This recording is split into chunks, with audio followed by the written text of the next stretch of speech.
Hello, everyone. My name's Rach. I'm a very grateful recovered alcoholic and addict. Great to be here with you today on Friday for Infinite Power and Love. We are on page 23, chapter 2. There is a solution. What joy. There is a solution. Promise. There is a solution. We have it right here in our hands. So, welcome to everybody that's joined before, and I know there are some new faces on here. I'm just going to do a tiny little recap of the pages that we've already covered.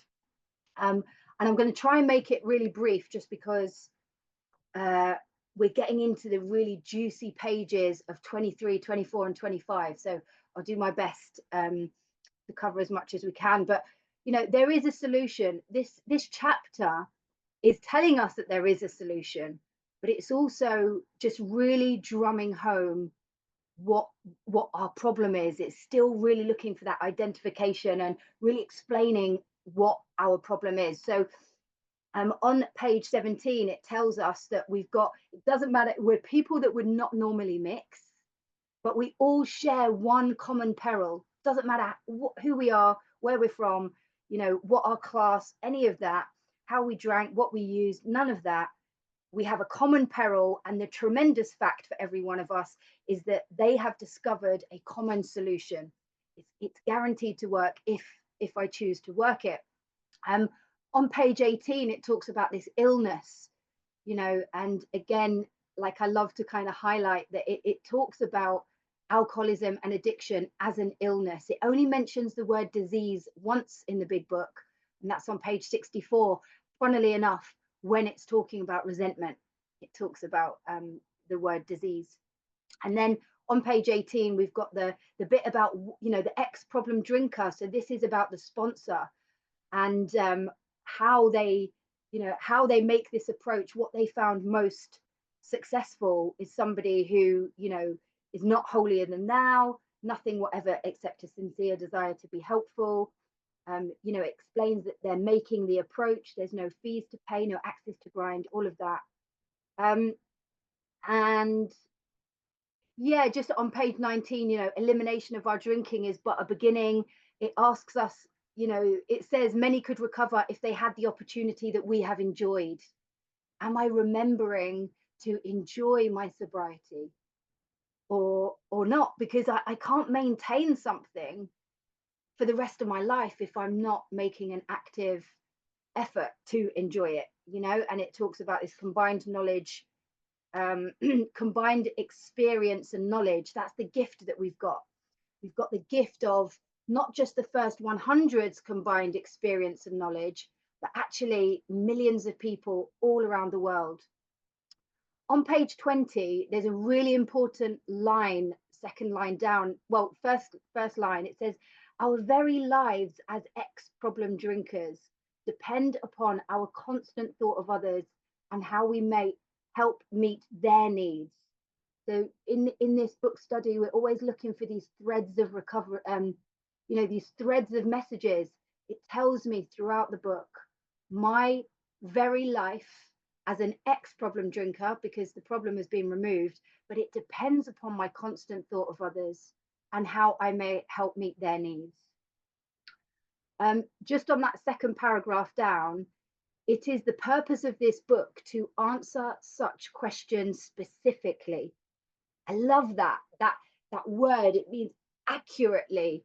And we pointed out that there, you know, it says precisely, specifically, exactly. There's probably more references to it, but throughout the book, it tells us this is the purpose of this book.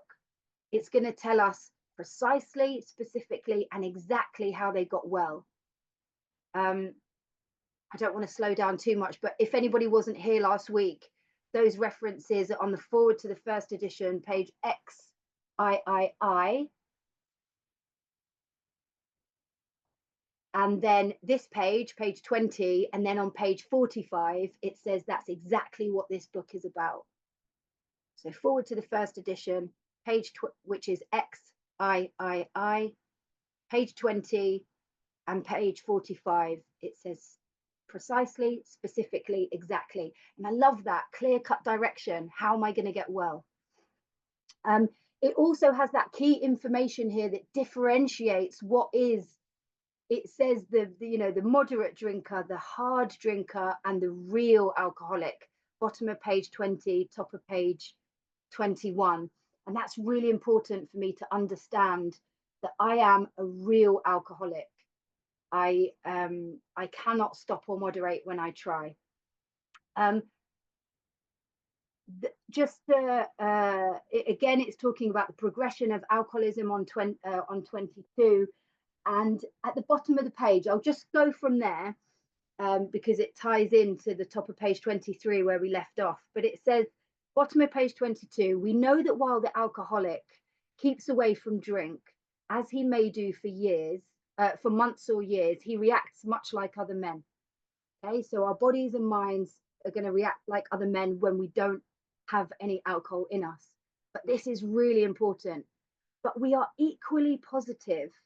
They're positive that once he takes any alcohol, whatever, into his system, something happens, both in the bodily and mental sense, which makes it virtually impossible for him to stop, with a big question mark. Is that my experience? We always highlight in this book study where it says body and mind, because that's another thread that it tells me all the way through the book. Do I understand that I am not like other people? I have an obsession of my mind that makes me think, which is a lie, it makes me think that I can control and enjoy another drink or drug, which is not the truth. And I have a physical allergy of the body, which means once I put one in. So they're equally positive that any alcohol, whatever, that means any type of, mind altering substance. And then it says, the experience of any alcoholic will abundantly confirm this. So remembering that this book was published 85 years ago, it is here in black and white. They're saying any alcoholic will confirm this over and over again, that you could have 10 months, you could have 10 days, 10 months, 10 years without any form of alcohol in you. But the moment I put one drop into my system, something happens. So they're really trying to drum that home. It says these observations would be academic and pointless if our friend never took the first drink, thereby setting the terrible cycle in motion. Okay. So, and then this is the big bit in this paragraph. Well, all of it is quite big, but therefore, the main problem of the alcoholic centers in his mind rather than in his body. There's that mind and body again. And up until this point, we've heard an explanation of the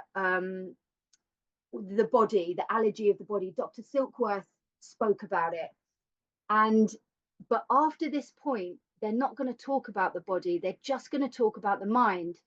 And if you think about step one, we admitted we were powerless over alcohol, that our lives had become unmanageable. It's that unmanageability that is the thing of my mind. It's my thinking. Why would a sober person go back to a substance that has brought them into recovery? Nobody comes in here like after just a rough weekend. We've gone through weeks, months, or years of suffering before we're actually beaten into a sense of reasonableness. So the mind, and this is, it's just so crucial. And whenever I'm working with someone who is relapsing a lot over and over again, it's like, do you understand that the problem is in the mind? Because if I have had a long time or even a short time without setting off that allergy, I haven't set off the allergy to create this phenomenon of craving. So it's absolutely in my mind. It says, if you ask him why he started on that last bender, the chances are that he will offer you any one of 100 alibis. An alibi is an excuse. An alibi is a lie. An alibi is not the truth. And what this program is asking me to do is to get over the denial. I have to actually start to see the truth. And sometimes these excuses, there's another word for, it's not the truth, it's denial, it's delusion. Sometimes these excuses have a certain plausibility. And that plausibility is my obsession of the mind that I can sometimes think I can justify. Again, it's the insanity of my illness, is that I didn't actually know that I was powerless. I thought, well, it's it's it's plausible. My experience was my drinking led me into being homeless in a tent. I'm like, well, what else am I going to do? I'm homeless. I'm in a tent. Obviously, I need to make myself feel better. So sometimes these excuses had a certain plausibility, but none of them really make sense in the light of the havoc an alcoholic's drinking bout creates. And again, I mean, I don't actually have a definition for havoc off the top of my head. I've not got my little dictionary here, but chaos, drama, insanity, confusion, washing machine head. Even if it's not external havoc, which a lot of the time it is, but even that internal unmanageability, the fear, the anxiety, the, the sleeping patterns just being totally obliterated, the relationships being destroyed. So they sound like the philosophy of a man who, having had a headache, beats himself on the head with a hammer so that he can't feel the ache. So again, just on this topic of insanity, it's like, imagine, the way they like a bit later on when they're talking about the jaywalker and they're using these examples, it sounds a bit ridiculous, doesn't it? But actually that's the truth. So I'm drinking myself half to death, and what I'm doing is thinking, well, I just need to make myself feel better, and I'm having a drink on top of the drinks that are ruining my life. It doesn't make any sense. And that's why this illness is so baffling.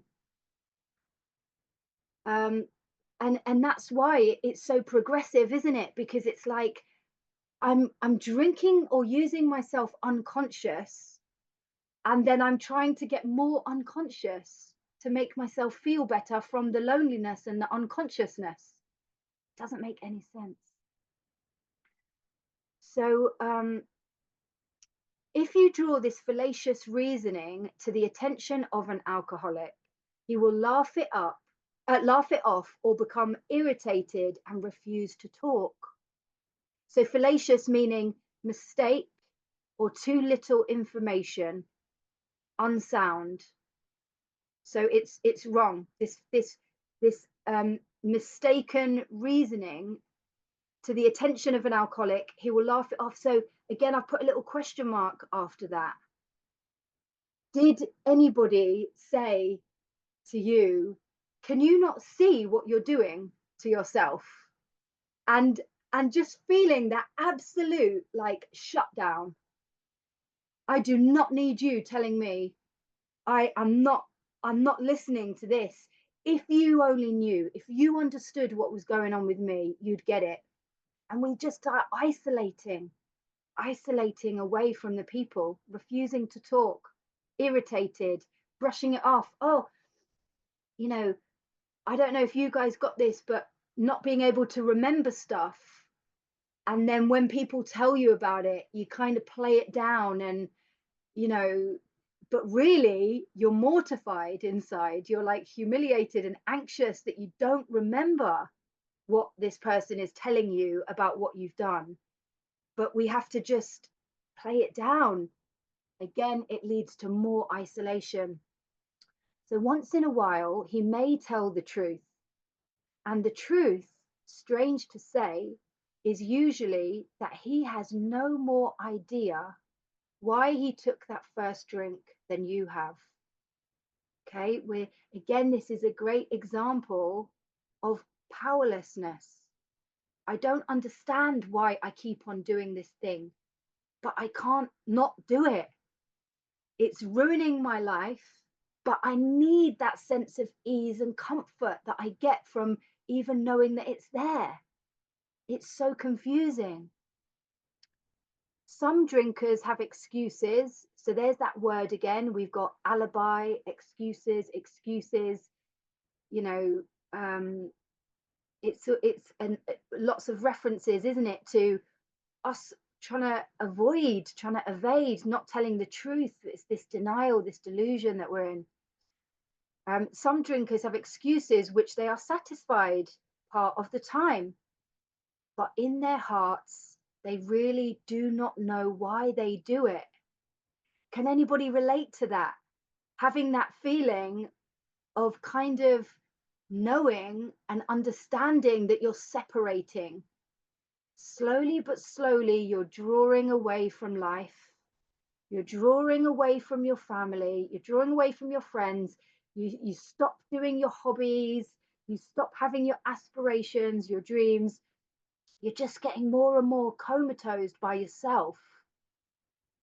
And we don't know why we do it. Again, it's a beautiful description of this powerlessness. And I like that it says in their hearts, deep down. And it was only until I understood what alcoholism and addiction was, and that there is a solution, that I started to do something about it. I didn't know that I was ill. I didn't know about this illness. So once this malady has a real hold, oh, who can relate to this? They are a baffled lot, question mark. So the word malady means disease of the body, disorder, disease of the body and disorder of the spirit. So I've got this illness, I've got this spiritual malady, and I'm so confused by it. And I just did a little cross reference to page 58, where it says cunning, baffling, powerful. It's just at the bottom of the page. Let me just make sure, correct, before I tell you that. Yeah, so remember that we deal with alcohol, cunning, baffling, powerful. And there again, it's telling us that we don't know why we do it. We are completely baffled. There is the obsession that somehow, someday, they will beat the game.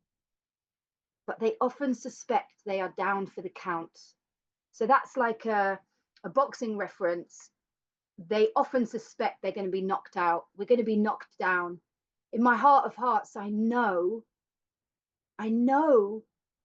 that I'm going to do it again. And I know that I can't stop, but my mind really believes, it's like, yeah, okay, just have to. I'm not going to have to. I've never just had to. Doesn't make any sense. So we did a little cross reference to page 30 there, because it's talking about the obsession. It says there is the obsession that somehow, someday they will beat the game. And on page 30, it describes the obsession brilliantly, because sometimes there can be a misunderstanding that if I have a mental obsession, it means that I'm constantly thinking about alcohol or drugs all the time. And that's not everybody's experience. So Peter M always talks about the obsession isn't it might be that in the beginning. It tells me when I get to step 10 that the problem will be removed, that I'll be in a position of neutrality, safe and protected. But what Peter M says is that the obsession is that somehow, someday, I will be able to control and enjoy my drinking. That's the great obsession. That's the delusion. That's the, the lie that my alcoholism tells me if I don't keep spiritually fit. And there's loads of examples in this book, but also, we can hear people in the rooms talk about suddenly. I didn't think I was going to pick up, and all of a sudden it was on me. And that's the scary thing, right? Because, that's the no mental defense. So, have I just lost my place? No. baffled lot. There is the obsession, yeah. So how true is this? Few realize, in a vague way, their families and friends sense that these drinkers are abnormal. But everybody hopefully awaits the day when the sufferer will rouse from his lethargy and assert his power of will. Question mark. That line just kind of makes me quite sad, thinking about, and just in case anybody doesn't know what lethargy means, it means like sleepy and fatigued and sluggish. I mean, the copious amounts of mind altering substance that literally kind of sucks the life out of people. And obviously everybody's got a different experience. There's loads of people who were sort of functioning, but that sense of ease and comfort where you just veg out and lie out and just sleepy, sluggish, fatigued, ill, and the family members hoping, praying that it's like, come on, this is not you, this is like, get up from this horrible like space that you're in. And then it goes on to say the tragic, like, I haven't got the exact definition here, but hopeless, awful, deathly, upsetting, miserable, terrible, tragic, very sad. Tragic truth is that if a man be a real alcoholic, there's that real alcoholic again, the happy day may not arrive. It's so sad, isn't it? But it's the truth. This is a fact. So here we go. He has lost control. Question mark. Is that your experience? When I'm working with sponsees, I'm like, do you understand that you have lost control? This step one experience, do I understand that I am utterly powerless over alcohol or drugs, that my life has become unmanageable? At a certain point in the drinking of every alcoholic, he passes into a state where the most powerful desire to stop drinking is of absolutely no avail.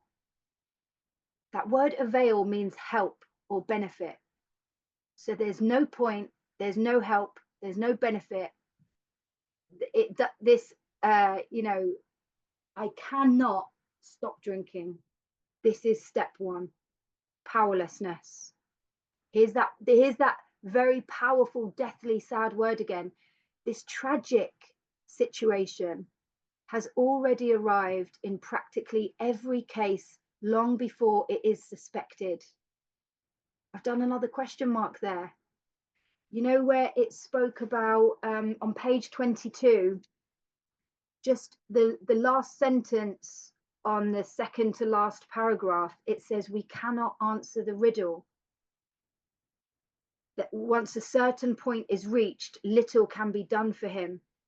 They can't answer why we have become alcoholics or addicts.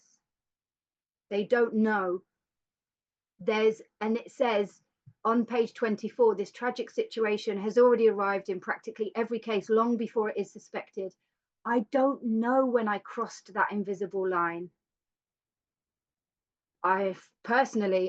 Looking back, it was only until I came into recovery that I started to get honest and actually realized that my drinking and using was problematic. I drank alcoholically from when I was a teenager. I didn't think I did. I just thought, well, this is what me and my friends do. But I obviously gravitated to the people that were drinking like me, and I was always the worst.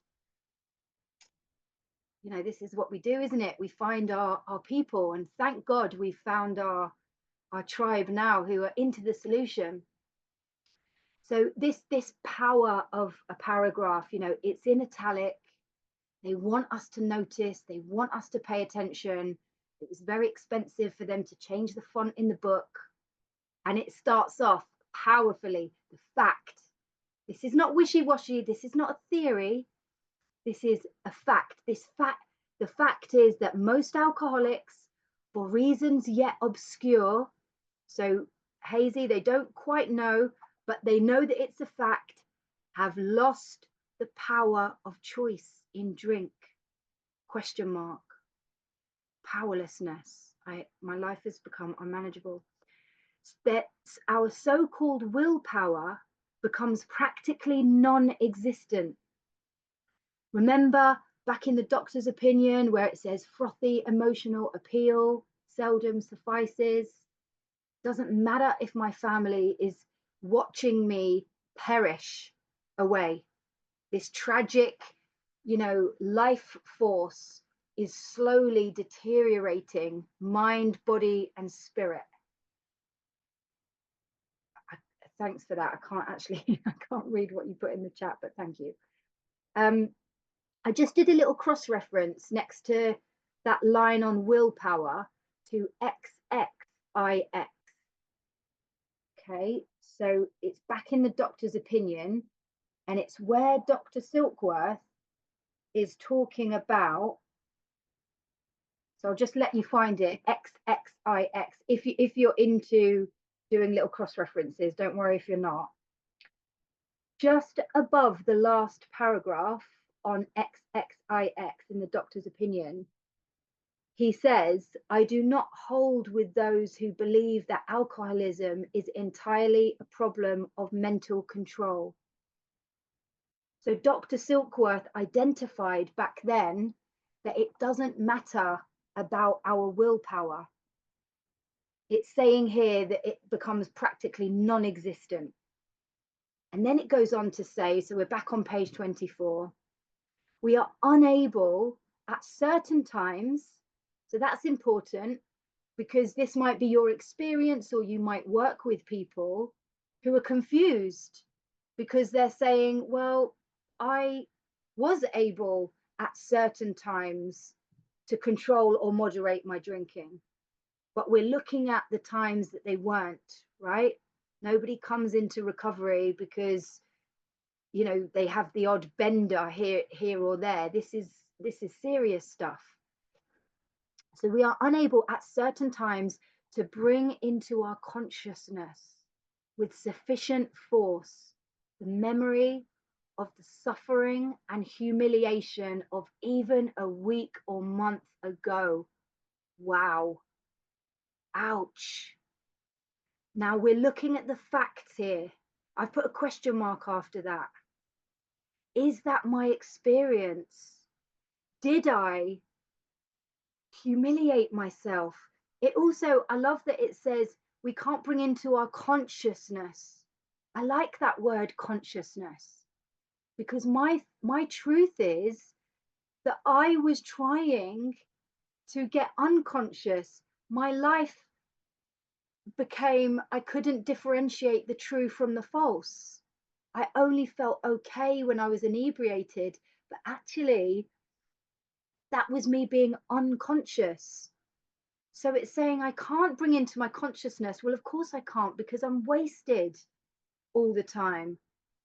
And there's not enough force of the memory and suffering of and humiliation of even a week or month ago. I remember once, not once like it, but I remember when I fell on my face and I knocked my front tooth out. Literally knocked my front tooth out.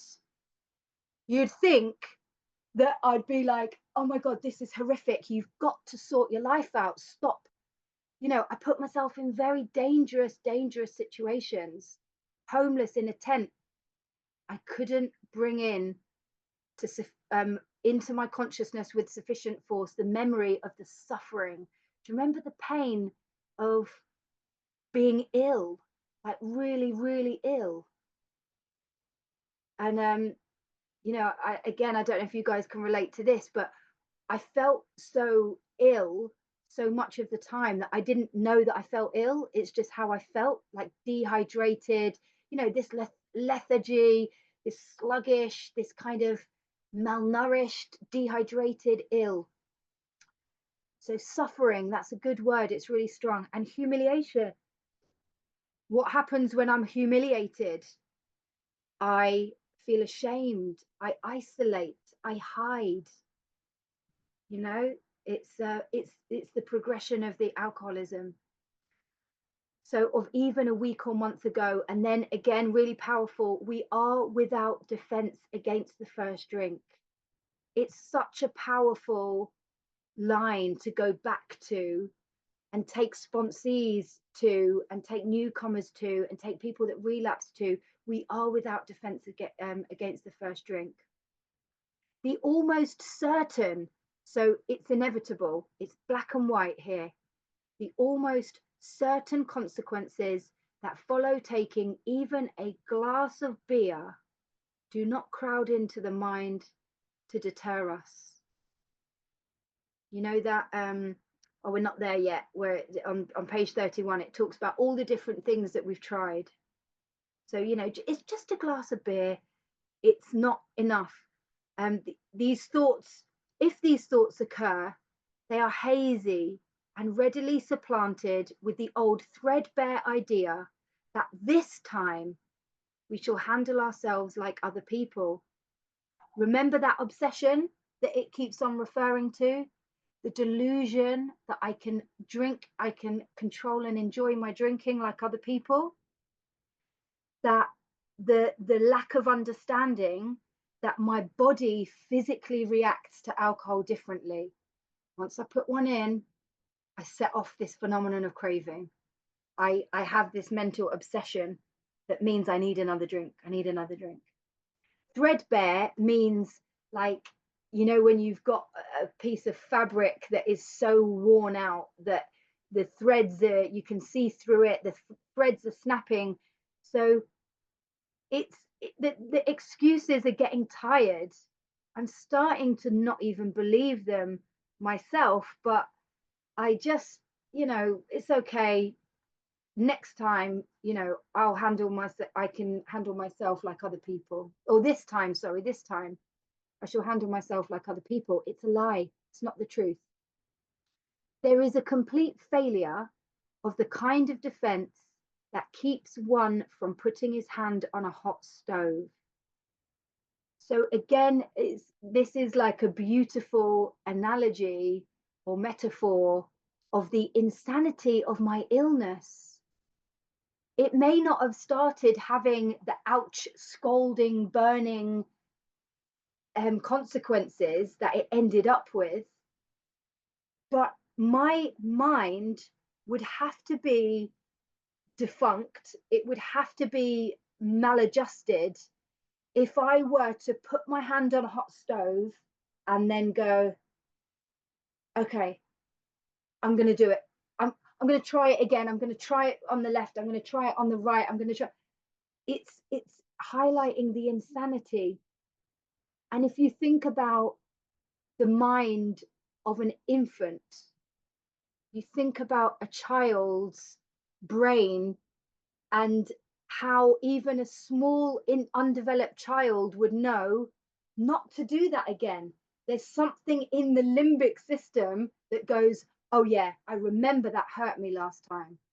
But with an alcoholic or addict, again and again and again and again, it says, the alcoholic may say to himself in the most casual way, it won't burn me this time, so here's how.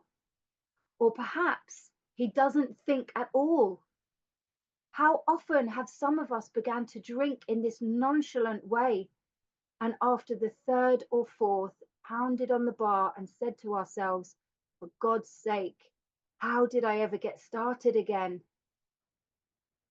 So, you know, nonchalant means casual, calm and relaxed, not displaying any anxiety. Remember this insanity, this undermining, this laughing it off, this playing it down, this avoiding it, not actually understanding the seriousness of the progression of my illness. Literally, it's only when I came into recovery that I understood what I'm faced with. I'm faced with a progressive, chronic, fatal illness. I don't want to scare any newcomers, but this is the facts. It might start off with a tiny little, ouch, that hurt. But after a time, it's like, I'm running in front of a truck, you might as well say, whilst smashed. I can't even see which way the cars are coming from.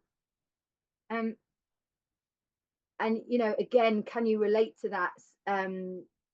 Only to have the thought supplanted. Oh, where did I get to? Started again. Only to have that thought supplanted by, well, I'll stop with the sixth drink, or what's the use anyhow? So remember that kind of delusion and denial of, I think that I'm in control. But I'm not. And when I get to this place of, well, I might as well I'll stop with the sixth drink. I don't know that I've crossed this invisible line. I don't understand what I'm faced with. So here we go. When this sort of thinking, and I've squiggly underlined where it says when this sort of thinking, remember that my thinking is the problem. My delusion about my illness, my denial about my past experiences, my unmanageability that takes me back to a drink. When this sort of thinking is fully established in any individual with alcoholic tendencies, he has probably placed himself beyond human aid. Remember that this thread of recovery beyond human aid tells me over and over again that only a spiritual solution will solve my problem. Only a spiritual solution. And it says, and unless locked up, so remember, we've got this saying about hospitals, institutions, and death. There are, people going into really fancy kind of treatment centers where they have a buddy, a sober buddy, unless locked up, may die. That means spiritually and or physically, because this is like a spiritual death, isn't it? It's a slow and painful spiritual death. So unless locked up, may die or go permanently insane, ? So this idea of permanently insane, I really always love to think of it like, imagine that I now know what my illness is. We're painting this picture. We've had the doctor's opinion, we've had Bill's story, we're in There Is a Solution, which is giving us a killer case of alcoholism, and they're going to go on to tell us more about alcoholism. So hopefully by this point, we're really starting to understand what the illness is, and that without this spiritual solution, I could, and unless I'm locked up, I may die or go permanently insane. But for me, this permanent insanity means that I've been given the solution. We're going to go on. It's been placed at my feet. I've got the clear-cut directions that are going to set me free and mean that I will have a defense against the first drink if I'm willing to put the effort into following these few simple rules. So I love the idea of this permanent insanity. Am I going back into self-will? Am I not following the clear-cut directions? Because to me, that is like I'm in this permanent insane. I know what my illness is. I now know what the solution is, or I'm coming to learn what the solution is. So these stark and ugly facts, there's that word again, facts, evidence, proof. Stark means severe. These severe, stark, and ugly facts have been confirmed by legions of alcoholics. So plenty and plenty of alcoholics throughout history. Again, this has been, this was published 85 years ago, but now we have millions of people all saying the same thing. The facts have been confirmed. But for the grace of God, there would have been thousands more convincing demonstrations. So here and there, once in a while, the grace of God, before this book was written, there were some people who had spiritual experiences that Bill Wilson's grandfather was one of them. And there's some references. I've got the book, Varieties of Religious Experience. I know Paige F is like massively into it. Sky and I was kind of planning one day, if we're brave enough, to ask Paige to take us through it. And if she says yes, I know she's a complete service junkie and she's got a lot on at the moment. But if she says yes to that, I might ask to open it up, because that is a dense read, that book. But there are people, once in a while, before this book was written, that were having these spiritual experiences. So many want to stop but cannot. Okay, again, it's like this powerlessness. It's step one. I want to stop but I cannot. And then we've got some more italic, this beautiful promise. Aren't we lucky it's been written out for us? There is a solution. I've squiggly underlined it and done a massive exclamation mark. And here we've got some real lovely identification, which is so reassuring. Almost none of us liked the self-searching, question mark, self-searching. In the margin of my book, I've got 4 and 10. It's asking me to be honest, in step one, but the process, I'm going to have to really look at myself and do inventory, do this self-searching, getting real, getting out of the delusion, the leveling of our pride. Ouch! It canes, question mark. Who likes their pride being leveled? I mean, it's so uncomfortable. One of my favorite places, one of my favorite bits of the book, probably referred to it before, but is on page 14, where it says, the second paragraph down, it says, simple but not easy. A price had to be paid. It meant destruction of self-centeredness. Destruction of self-centeredness. And here it's telling me on page 25 that my pride has to be leveled. If you think about, I always think about a bulldozer, like leveling a building. It's not pretty, it's not kind, it's leveling of the pride, but it's essential. It says the confession of shortcomings. So I've put 5 and 9 next to that, steps 5 and 9, and a question mark. Isn't that uncomfortable? The confessions of shortcomings, the honesty, the integrity, the willingness, the courage that it takes. And then it says, which the process requires. A requirement is essential. And this is the 12 steps. So which the process requires for its successful consummation.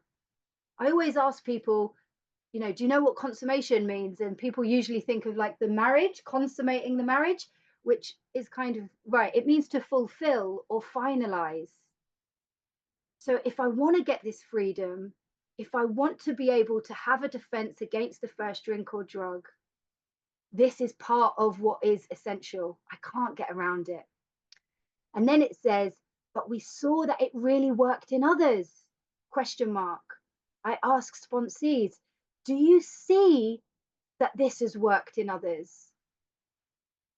Do you understand? Can you see the evidence, the facts of this beautiful program working for people? And we had come to believe in the hopelessness and futility of life as we had been living it, question mark. There's that other thread of that thread that we look at throughout this book about hopelessness, absolute hopelessness. Futility means pointless and useless. So do I understand how hopeless and useless and pointless my life had become when I'm in the madness, when I'm in the insanity of my illness? And then it says, when therefore we were approached. So we were approached. There's another reference to making the approach.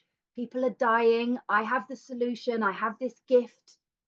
So when we were approached by those in whom the problem had been solved, ex-problem drinkers, I don't need to pick up a drink or drug today. The problem has been solved.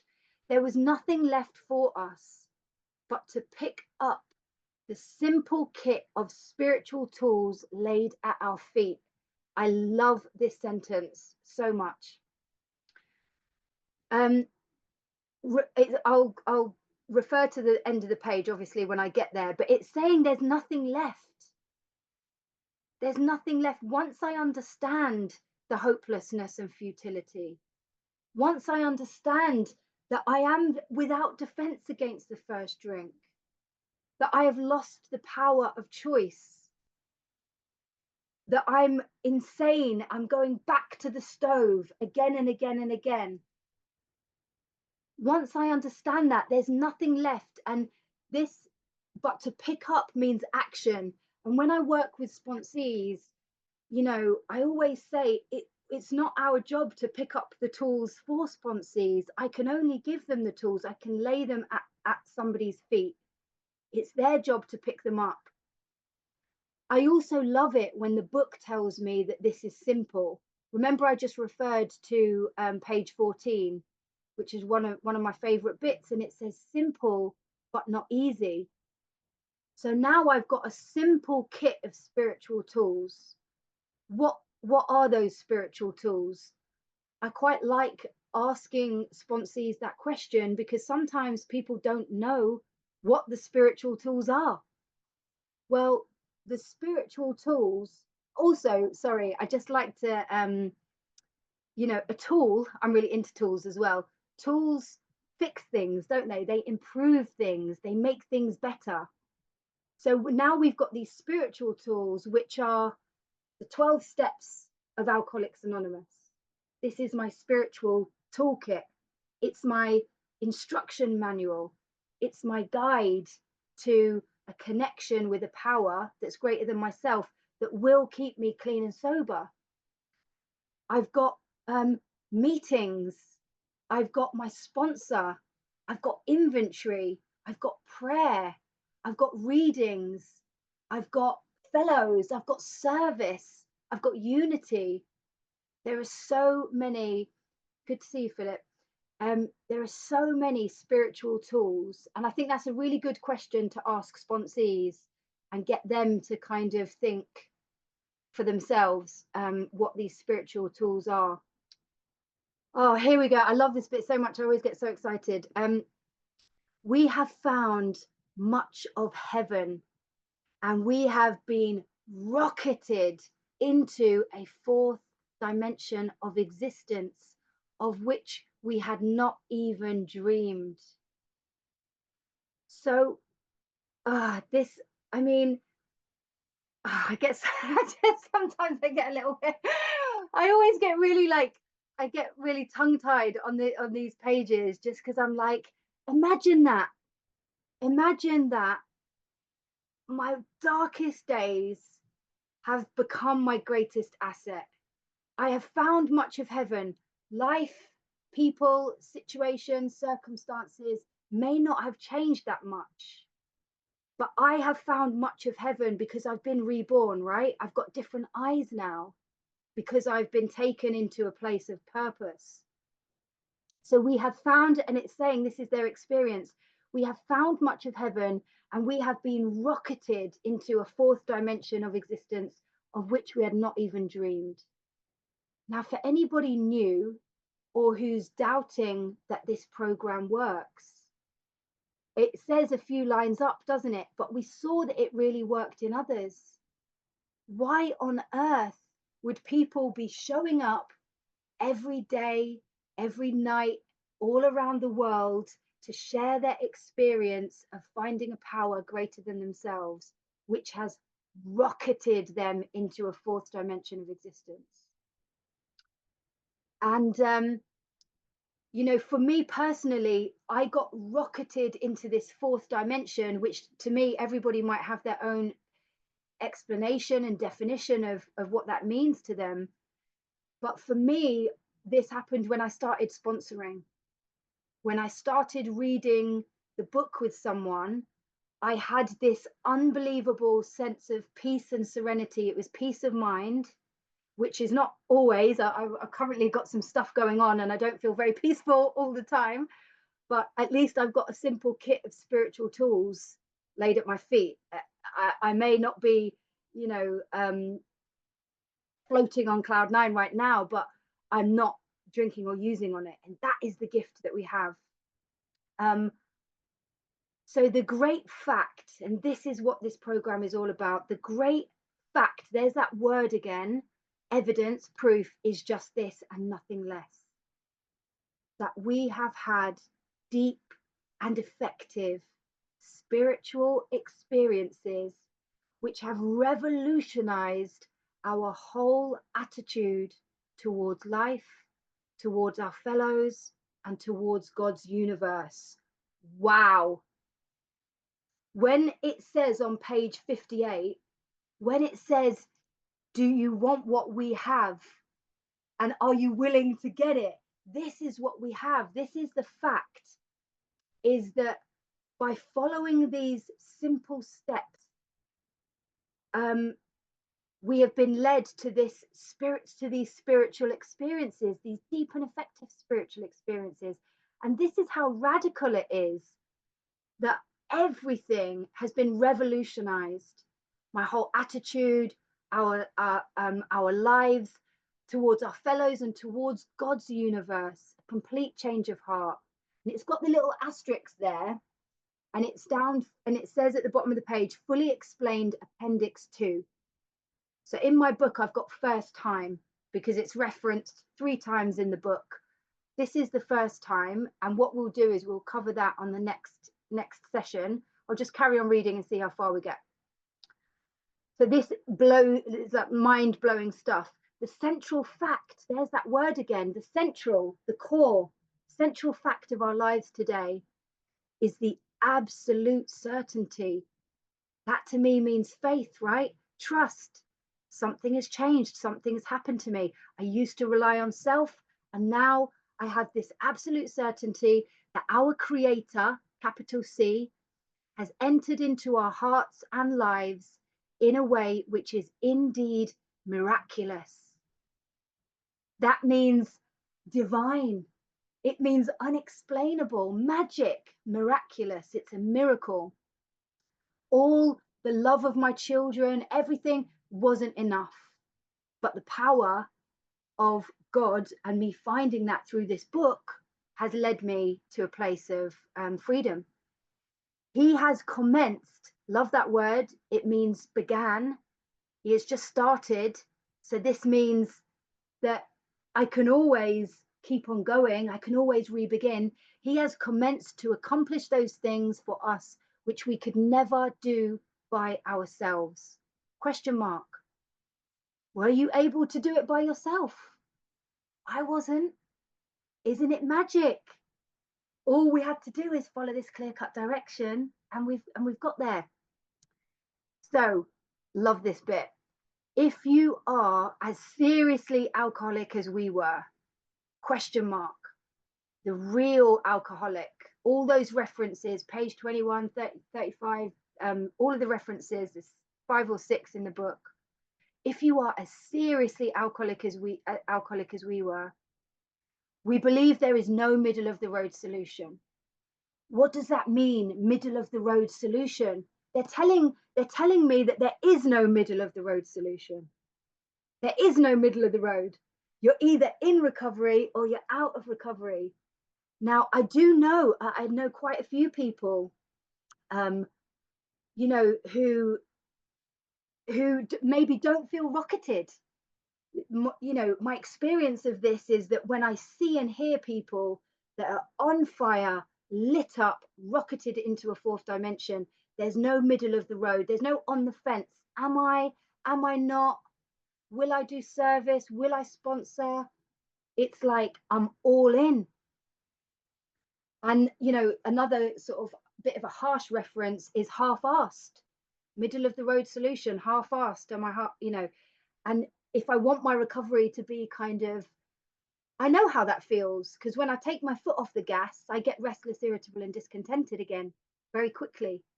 So that's me middle of the roading it, like thinking, oh, I'll just kind of coast a little bit. I don't like it. I don't feel comfortable. So we were in a position, I've just made these into questions. Were we in a position where life was becoming impossible? Question mark. Absolutely yes. And if we had passed into the region from which there was no return through human aid, there's that thread again, no return through human aid, put a question mark in there. Kids, family, boss, no human aid. We had but two alternatives. I love that. It's so simple, isn't it? Two alternatives. One, and I always do actions to this just before I finish up, because this sentence is so long and drawn out. It says, one was to go on till the bitter end. Think about the bitter end, how that looks for an alcoholic or addict, blotting out the consciousness of my intolerable situation as best we could. How painful, how long, how arduous, how horrible that sounds. That was my reality, by the way, was that if you look at the progression, one was to go on till the bitter end, blotting out the consciousness. There's that word again. I'm getting unconscious. I'm getting obliterated. I'm missing the sound of the birds and the color of the flowers and the sky at night. I'm blotting out the consciousness. My phone is off. My curtains are drawn. Intolerable situation as best we could. And the other, short, simple, snappy, beautiful, to accept spiritual help, humility, gratitude, love, to accept spiritual help. Beautiful. I love that so much. It makes it very, very clear cut for me. What is my choice to be? Accept spiritual help or go on till the bitter end? I know what my choice will be. Thank you so much. That's my time. I'm just going to press stop on the recording. Thank you all for being here.